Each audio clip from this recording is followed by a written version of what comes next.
کعبہ شہید ہو گیا، قتل و غارت گری، لوٹ مار، بے حرمتی اور خون ریزی، ظلم کی داستان۔ پانی کی طرح بہایا گیا خون، مگر یزیدی ظلم کی تلواریں نہ رکی۔ ظلم و بربریت کی وہ داستانیں کہ انسانیت آج بھی کانپ اٹھتی ہے۔ دین میں ایسا فساد برپا ہو جاتا جس کا دور کرنا بعد والوں کے لیے ممکن نہ ہو۔ وہ رات کتنی دردناک ہوگی جب امام نے روضہ رسول کو آخری سلام عرض کیا ہوگا۔ تاریخ کا ایسا دور 60 ہجری جب حاکم بنا فاسق و فاجر، شرابی، بدکار، ظالم یزید۔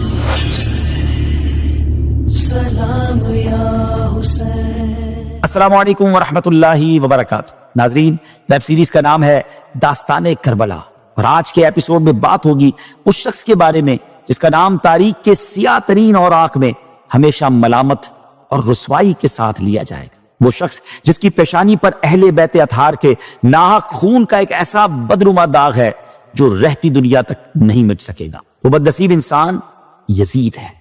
ناظرین، یزید سن 25 ہجری میں پیدا ہوا، نہایت بد خصلت، فاسق و فاجر، شرابی، بدکار، ظالم، بے ادب اور گستاخ شخص تھا۔ بہت موٹا، بدصورت اور جسم پر بہت زیادہ بال والا۔ اس کی عادتیں ایسی گندی اور حرکات ایسی بےہودہ تھی کہ بدمعاش لوگ بھی ان سے شرما جائیں۔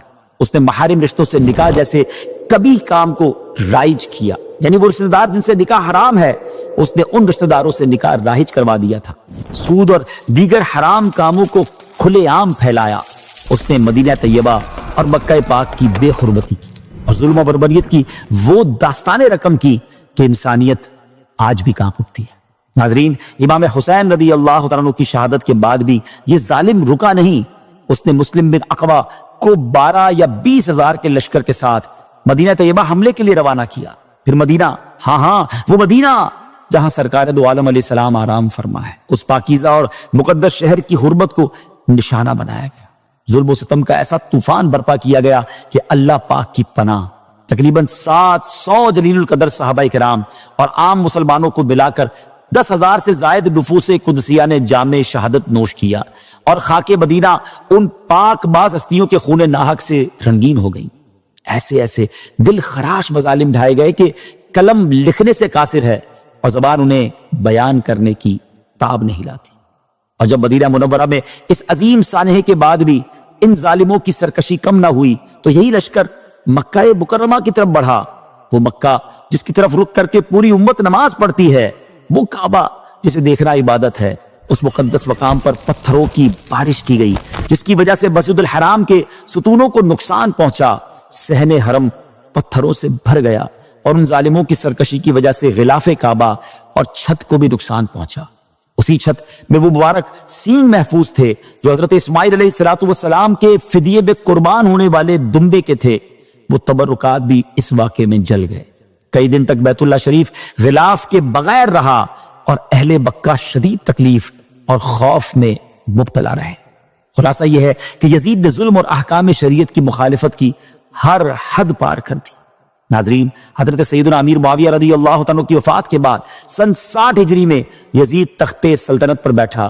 یہی وہ زمانہ تھا جس کے بارے میں حضرت ابو ہریرہ رضی اللہ تعالیٰ نے دعا فرمایا کرتے تھے، اے اللہ میں تجھ سے 60 ہجری کے آغاز اور لڑکوں کی حکومت سے پناہ مانگتا۔ اللہ تعالیٰ نے آپ رضی اللہ تعالیٰ کی دعا قبول فرمائی اور 59 ہجری میں ہی آپ کا وصال ہو گیا۔ آپ جانتے تھے کہ یہ دور فتنوں، ظلم اور دین میں بگاڑ کا دور ہوگا، کیونکہ پیارے آقا علیہ السلام پہلے ہی فرما چکے تھے کہ میری امت میں عدل قائم رہے گا، یہاں تک کہ پہلا رخنہ انداز یعنی اسلامی نظام خراب کرنے والا بنو امیہ کا ایک شخص ہوگا جس کا نام یزید ہوگا۔ جی ہاں، نبی پاک نے نام بھی بتا دیا تھا، اور ایک روایت میں فرمایا میری سنت کا پہلا بدلنے والا بنی امیہ کا ایک شخص ہوگا جس کا نام یزید ہوگا۔ ناظرین، یہ فرامین مصطفیٰ صلی اللہ تعالی علیہ وسلم حرف با حرف سچ ثابت ہوئی۔ حضرت امیر معاویہ رضی اللہ تعالیٰ عنہ نے رجب 60 ہجری میں دمشق میں وصال فرمایا۔ انتقال کے وقت آپ کے پاس پیارے آقا علیہ السلام کے چند مبارک تبرکات موجود تھے۔ آپ نے وصیت فرمائی کہ تبرکات آپ کے ساتھ قبر میں رکھے جائیں۔ یزید یہ سب اپنی آنکھوں سے دیکھ رہا تھا۔ وہ دیکھ رہا تھا کہ والد ماجد حضرت امیر معاویہ رضی اللہ تعالیٰ عنہ نے نبی پاک علیہ السلام کے تبرکات اور بدن اقدس سے چھو جانے والے کپڑے کو جان سے زیادہ عزیز رکھا تھا، اور زندگی کے آخری لمحوں میں تمام مال و دولت اور حکومت ان سب سے زیادہ آپ کو وہی چیزیں پیاری تھی، اور انہی کو ساتھ لے جانے کی تمنا آپ کے دل میں تھی۔ انہیں یقین تھا کہ اللہ پاک اپنے محبوب علیہ السلام کے مبارک لباس اور تبرکات کے صدقے ان پر رحم فرمائے گا۔ یزید اپنے والد گرامی کی نگاہوں میں آپ صلی اللہ تعالی علیہ وسلم کے تبرکات کی عظمت دیکھ رہا تھا، مگر وہ یہ نہ سمجھ سکا کہ جب نبی پاک کے جسم اطہر سے لگ جانے والا کپڑا اتنا بابرکت ہے تو حسنین کریمین اور آل پاک جو نبی پاک علیہ السلام کے جگر کے ٹکڑے ہیں، ان کا مقام و مرتبہ کیا ہوگا۔ ویورز، یزید نے اقتدار سنبھالتے ہی اطراف سلطنت میں اپنی بیعت کے لیے پیغامات بھیجے۔ مدینہ طیبہ کے گورنر نے جب امام حسین رضی اللہ عنہ کی خدمت میں حاضر ہو کر بیعت کا مطالبہ کیا تو امام علی مقام نے یزید کی بد کرداری، ظلم اور فسق و فجور کی وجہ سے صاف انکار فرما دیا۔ اسی طرح حضرت عبداللہ بن زبیر رضی اللہ تعالی عنہ نے بھی بیعت سے انکار کر دیا۔ امام حسین جانتے تھے کہ یہ انکار یزید کے غضب کو بھڑکا دے گا اور وہ آپ کی خون کا پیاسا ہو جائے گا، مگر نواسہ رسول صلی اللہ علیہ وسلم کی غیرت ایمانی، دیانت اور تقوی نے یہ گوارا نہ کیا کہ ایسے نااہل، فاسق اور ظالم شخص کے ہاتھ پر بیعت کر لی جائے۔ اگر امام پاک اس وقت بیعت کر لیتے تو دنیا کی ہر آسائش آپ کے قدموں میں ڈال دی جاتی، محلات، خزانے، تحفے، عزتیں، پروٹوکول، سب کچھ مل جاتا، مگر پھر اسلام کی بنیادیں ہل جاتی۔ جس اسلام کے لیے آپ کے نانا نے اتنی قربانیاں دی تھی، جس دین کے لیے صحابہ کرام نے اپنا سب کچھ، جان، مال، اولاد، عزت، ہاں سب کچھ قربان کر دیا تھا، اس اسلام کی دیواریں کمزور ہو جاتی۔ کیسے؟ ایسے کہ پھر یزید کو ہر بدکاری کے جواز کے لیے، اس کو یہ جسٹیفائی کرنے کے لیے، اس برائی کو صحیح ثابت کرنے کے لیے امام حسین کی بیعت سند ہوتی، اور اس طرح اسلام اپنی اصل سے بالکل بدل جاتا۔ سوچیے ناظرین، اگر اس وقت امام علی مقام خاموش ہو جاتے تو حق اور باطل کے درمیان فرق مٹ جاتا۔ اسی لیے یزید سب سے پہلے امام حسین اور حضرت عبداللہ بن زبیر رضی اللہ عنہما سے بیعت لینا چاہتا تھا، کیونکہ وہ جانتا تھا کہ مدینے کے لوگ انہی مقدس ہستیوں کی پیروی کریں گے، انہی کو فالو کریں گے۔ مگر جب ان عظیم شخصیات نے انکار فرمایا تو یزیدیوں کے دلوں میں دشمنی کی آگ بھڑک اٹھی۔ یزید جانتا تھا کہ امام حسین اس کی خواہشات اور گمراہیوں کے راستے میں سب سے بڑی رکاوٹ ہے۔ وہ سمجھتا تھا کہ جب تک نواسہ رسول موجود ہیں وہ کھل کر دین کا مذاق نہیں اڑا سکتا۔ اسے معلوم تھا کہ امام پاک رضی اللہ تعالیٰ عنہ حق کی وہ تلوار ہیں جو ہر ظلم کے سامنے کھڑی ہو جاتی ہے، اور یہی خوف، یہی نفرت آخرکار اس عظیم سانحہ کا سبب بنی جس نے کربلا کی تاریخ رقم کی۔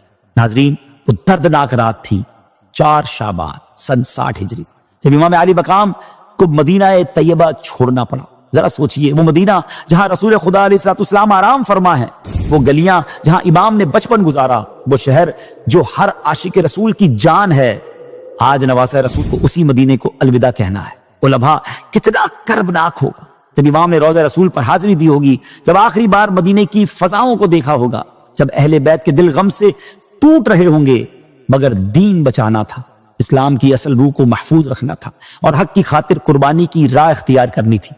اسی لیے اب مدینہ چھوڑنا تھا اور کربلا کی جانب جانا تھا۔ آج کے لیے اتنا ہی ناظرین، آگے کیا ہوا اگلے ایپیسوڈ میں جانیں گے۔